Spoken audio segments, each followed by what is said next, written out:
Protests that have swept the nation since the police killing of George Floyd in Minneapolis on Memorial Day are in the fourth month this Labor Day weekend. Michael George has the latest from New York.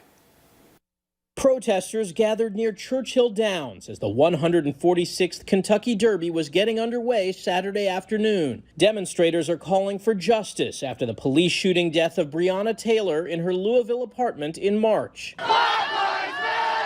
In Portland, Oregon, police are preparing for the 100th night of consecutive protests. I understand that they're tired, but at the same time, we're tired of you killing black people. Police say rocks were thrown at them on Friday night, and they declared an unlawful assembly, arresting more than 24 people. They declare us an unlawful assembly / riot like all the time just for standing here. Protesters marched through the streets to a police building.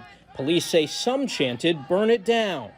Move to the sidewalks now. During the night, the crowd was ordered to disperse. Failure to comply with these directions may subject you to arrest, citation, and/or the use of crowd control agents, including but not limited to tear gas and impact weapons. In Rochester, New York, what's his name?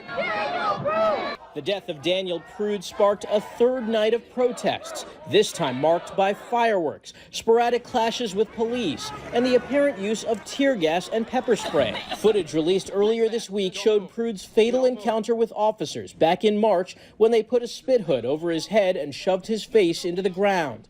Prude stopped breathing and was later taken off life support.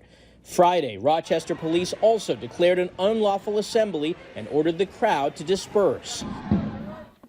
7 officers involved in the encounter with Daniel Prude were suspended. The medical examiner ruled Prude's death a homicide. Later on Valley News Live at 6, Nintendo is bringing 3 classic Mario games to the Switch, and you can get your hands on them starting this month.